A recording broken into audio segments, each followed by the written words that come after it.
Voter में RJD आपको आगे दिखाई देगा। महागठबंधन 120 पर, एनडीए 116 पर, एलजेपी 1 पर, अन्य 6 पर। पीपल्स पल्स 103 से 120 आरजेडी प्लस यानी कि महागठबंधन, 90 से 110 एनडीए, 3 से 5 एलजेपी और 5 से 13 अन्य। लेकिन टुडेज चाणक्य ने बिल्कुल एक तरफा लहर के तौर पर यह आंकड़े जारी किए हैं। उनका आंकलन है कि ये चुनाव पूरी तरीके से नीतीश कुमार को खारिज करने वाला चुनाव था और आरजेडी और कांग्रेस पार्टी के लिए महागठबंधन को सत्ता में लाने वाला चुनाव था। 138 तेजस्वी यादव और उनके सहयोगी, 91 पर भाजपा और जेडीयू, एलजेपी 4 और अन्य 10 पर। तो ये अब ये इसका अगर आप एक औसत निकाल लें तो एनडीए 91, आरजेडी प्लस यानी महागठबंधन 138, एलजेपी 4 और अन्य 10, यानी हर लिहाज से आज के एग्जिट पोल्स जो हैं वो महागठबंधन की सरकार बनते हुए दिखाई दे रहे हैं। कुछ उन्हें क्लियर मेजॉरिटी के बिल्कुल करीब दिखाते हैं और एक एग्जिट पोल बिल्कुल एक तरफा उनकी सरकार बनाता हुआ दिखाई दे रहा है।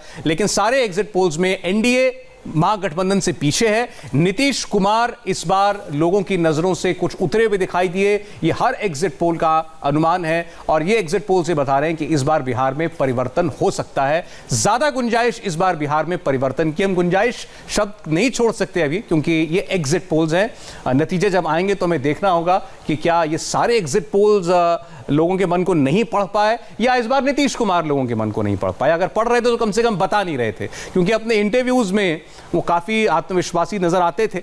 उन्होंने बार बार जंगल राज की भी याद दिलाई। बार बार इंडिया टीवी से बात करते हुए तो उन्होंने यहां तक कहा कि अगर लोगों को जंगल राज में दोबारा रहना है तो जिता दें जिसको जिताना है, उसमें मैं कुछ नहीं कर सकता, लेकिन सब कुछ लोगों के सामने है। सारी बातें की गई, उसके बावजूद ये नतीजे, ये ट्रेंड्स जो हैं आपको इस वक्त दिखाई दे रहे हैं। देवेंद्र, अब ये बताइए कि अभी भी आपको लगता है कि बीजेपी, जेडीयू, उनके जो क्राइसिस मैनेजर्स होंगे, जरूर अब बातचीत चल रही होगी सबके बीच में, अभी भी कहीं ये उम्मीद होगी कि ये सारे एग्जिट पोल के ट्रेंड्स गलत होंगे?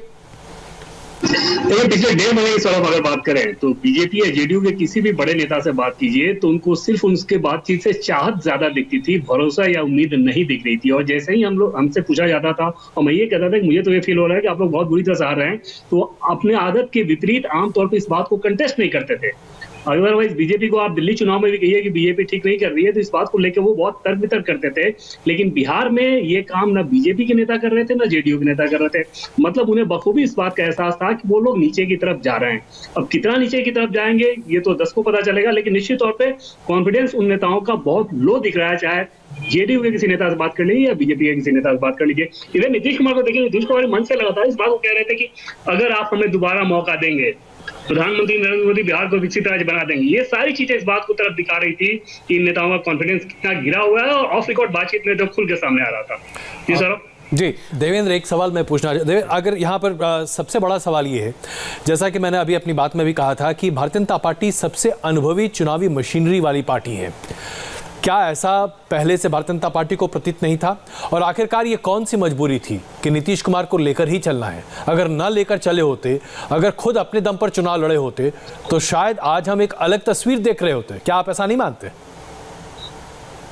उसमें अजय जी सबसे बड़ी समस्या ये थी बीजेपी के लिहाज से कि जिस दिन ये लोग ये कहता कि नीतीश कुमार चेहरा नहीं होंगे तो ये चुनाव बिहार का जेडीयू और आरजेडी साथ लड़ रही होती, ऐसा बीजेपी नेताओं का मानना था। दूसरी चीज ये कि बीजेपी को ये लग रहा था कि इतना जल्दी अगर हम फैसला करें राष्ट्रीय स्तर पे वो खराब छवि जाएगी। ऑलरेडी गठबंधन को लेकर बीजेपी की छवि राष्ट्रीय स्तर पे कोई बहुत अच्छी नहीं है। तो ये दोनों वजह ऐसी थी जिसके चलते अपनी सांसदों के इस रिपोर्ट के बावजूद बीजेपी के सांसदों की जब पार्टी के राष्ट्रीय अध्यक्ष और संगठन महामंत्री के साथ बैठक हुई थी उसमें से लगभग सभी सांसदों ने यह कहा था कि हमें नीतीश कुमार के चेहरे के साथ नहीं जाना चाहिए। और बकायदा एक एक सांसद से ये राय ली जा रही थी चुनाव से तकरीबन 3 महीने पहले, और उसमें उन लोगों ने रिपोर्ट दी थी। लेकिन पार्टी के राष्ट्रीय नेतृत्व का यह फैसला था कि नीतीश कुमार के चेहरे के साथ ही जाना होगा। सबसे बड़ी वजह यह थी कि जिस दिन बीजेपी को नीतीश की शर्तों के हिसाब से बात नहीं मानती, नीतीश कुमार बीजेपी का साथ छोड़ते और शायद आरजेडी और जेडीयू के साथ चुनाव लड़ रही होती और फिर वैसे ही स्थिति आज हो जाती। इससे बचने के लिए बीजेपी के पास कोई चारा नहीं था। अदरवाइज आप देखें तो बीजेपी लाख चाहने के बावजूद बीजेपी का मुझे एक भी नेता ऐसा नहीं मिला जिसने ये ना कहा हो कि एलजेपी का जाना हमारे लिए बहुत बड़ा झटका है। बावजूद एलजेपी छोड़ के गई। जाहिर तौर पे बीजेपी इस स्थिति में नहीं थी कि बिहार के चुनाव को कमांड कर सकेगा। और एक और दिलचस्प चीज अजय मैं आपको बताऊं कि जब सीट शेयरिंग को लेकर बातचीत हो रही थी और देवेंद्र फडणवीस गए थे तो जेडीयू के नेताओं ने जब सीट को लेकर थोड़ी किचकिच चुनाव लड़के आप लोग देख चुके हैं कि क्या हश्र हुआ था। तब देवेंद्र फडणवीस ने कहा कि चुनाव तो आप लोग भी लोकसभा अलग लड़के देख चुके हैं। तो इस माहौल में अगर आप चुनाव लड़ने जाएंगे तो शायद जिस प्रकार के एग्जिट पोल के नतीजे बता रहे हैं वैसा ही सच साबित हो सकता है। देवेंद्र, तो इसमें तो ऐसा लगता है कि ना माया मिली ना राम। अगर ये स्थिति होगी तो वाकई में बहुत दिक्कत हो जाएगी भारतीय जनता पार्टी के लिए, क्योंकि पंजाब का अनुभव भी कुछ ऐसा ही रहा। अकाली दल के एक डेड लोड होने के बावजूद वहां पर भी भारतीय जनता पार्टी को अपने एक अच्छे राज्य को गंवाना पड़ता। अच्छा, नीतीश चंद्र हमारे साथ हैं। नीतीश ने थोड़ा वक्त पहले इंटरव्यू किया था दूसरे फेज के इलेक्शन से पहले नीतीश कुमार का, और उस इंटरव्यू में नीतीश एक बात साफ दिखाई दे रही थी कि नीतीश कुमार जैसे ये बार बार एक चीज कहना चाह रहे थे कि मुझे अगर नहीं जिताती है तो भी कोई बात नहीं, हम जहां से आए हम वहां वापस चले जाएंगे। अगर जंगल राज में जनता को दोबारा वापस जाना है तो जनता जाए, ये उनका विवेक है, उनकी ताकत है, वो किसको सत्ता पर बैठाते हैं। बहुत कमिटल नजर नहीं आ रहे थे अपनी जीत को लेकर के लिए। देखिए, एक समय पहले चरण का जब चुनाव हुआ उसके ठीक बाद हमने इंटरव्यू किया था, और पहले चरण में ये बात सामने आ चुकी थी कि महागठबंधन को बढ़त मिली हुई है या कांटे का मुकाबला है। कई इस तरह की रिपोर्टें आई, आईबी के स्तर से भी रिपोर्ट आई, और फिर जो पार्टियां अपने स्तर से जानकारी जुटाती हैं। तो उसके ठीक बाद के इंटरव्यू में आपने देखा होगा कि उसी के समय जंगल राज का मुद्दा बड़े ज़ोर शोर से उठाया जाने लगा, और ये एक उम्मीद थी कि जंगल राज का मुद्दा ही शायद रोजगार के मसले को कुछ ढक सके या उस पर भारी पड़ सके। और यही कारण है कि लगातार प्रधानमंत्री ने भी उसे उठाया और नीतीश कुमार ने भी याद दिलाया उन लोगों को। मैंने पूछा भी कि आखिर एक बड़ी पीढ़ी तो ऐसी है जिसने देखा ही नहीं है उस दौर को, फिर कैसे उनको समझाएंगे। तो उन्होंने कहा कि माता पिता उनको ज़रूर बताएंगे, उनके घर के जो लोग हैं उन्होंने देखा है उस दौर को, किस तरह से अपहरण होता था, किस तरह से लोग परेशान रहते थे, अपराध काफ़ी आगे था।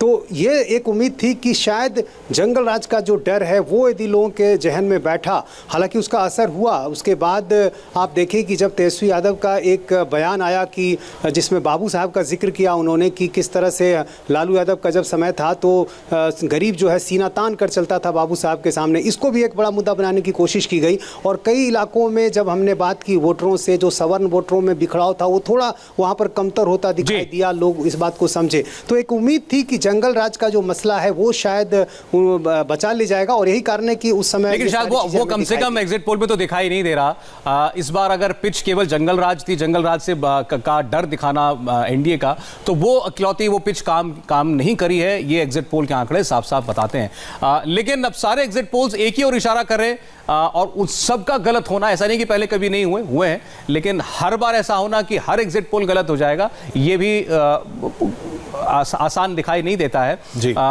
आपके सामने 3 एग्जिट पोल्स हैं इस वक्त, हमारे बाकी संवाददाता भी हमारे साथ हैं। अगर आप एक पटना रीजन को छोड़ दें तो ऐसा दिखाई देता है, जो बाकी जो फाइन प्रिंट है इन एग्जिट पोल्स का, कि बाकी सारे रीजन में आगे दिखाई दे रहा है महागठबंधन, पटना को छोड़ करके। बिल्कुल, देखिए शहरी क्षेत्रों में भारतीय जनता पार्टी हमेशा बेहतर करती रही है, इसमें कहीं कोई दो राय नहीं है। इसमें एक और चीज़ हमें देखनी होगी कि प्रधानमंत्री नरेंद्र मोदी की लोकप्रियता तो अपने आप में इंटैक्ट थी, लेकिन क्या भारतीय जनता पार्टी का वोट जेडीयू को ट्रांसफर हो पाया? और अगर नहीं हो पाया तो फिर वही स्थिति होगी, क्योंकि जेडीयू के प्रति नाराजगी लोगों की स्पष्ट तौर से दिखाई दे रही थी, इसमें कहीं कोई संशय नहीं है। तो भारतीय जनता पार्टी के लिए सबसे बड़ी चुनौती यही थी कि इस नाराजगी को कैसे कंटेन किया जाए। प्रधानमंत्री जी ने अपनी तमाम रैलियों में, या फिर भारतीय जनता पार्टी के वरिष्ठ नेताओं की तमाम रैलियों में केंद्रीय स्कीम्स की चर्चा हो रही थी, लेकिन राज्य स्तर पर क्या हुआ इसके बारे में कहीं कोई चर्चा किसी रैली में नहीं थी। और यही संकेत था, यही बता रहा था कि बीते 5 साल में आपके पास कोई टॉकिंग पॉइंट नहीं है। एक ऐसी सरकार जो विकास के नाम पर सामने आती है। आपने कानून व्यवस्था को 2005 से लेकर 2010 के बीच में दुरुस्त करने का काम किया, दुनिया भर में आपने वाहवाही लूटी, यहां तक कि संयुक्त राष्ट्र से भी आपको उसका एक तरह से सर्टिफिकेट मिला। फिर उसके बाद 2010 से 2015 का दौर आप लेकर चले।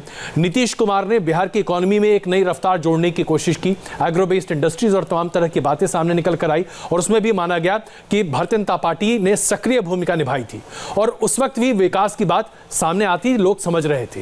लेकिन जब हम 2015 के बाद की बात करते हैं, यहां पर एक भी ऐसी स्टेट स्कीम नहीं है जिसका फायदा लोगों ने सामने रखा। 10 से 2015 के बीच में लड़कियों की बात करें, महिलाओं की स्कीम्स बात करें, लड़कियों की साइकिल की योजना, उनके स्कूल पहुंचने की योजना, महिलाओं को अनुदान देने की बात, बेरोजगारी भत्ता, लोगों तक तमाम चिकित्सा सुविधाएं पहुंचाना, ये सब कुछ बिल्कुल ठीक था। ठीक है। लेकिन 2015 से 2020 के बीच नीतीश कुमार के पास, और यहां तक कि भारतीय जनता पार्टी, जो कि प्रदेश की बात कर रहा हूं, ठीक है, प्रदेश के पास एक भी टॉकिंग पॉइंट विकास के मुद्दे पर नहीं था। और ये शायद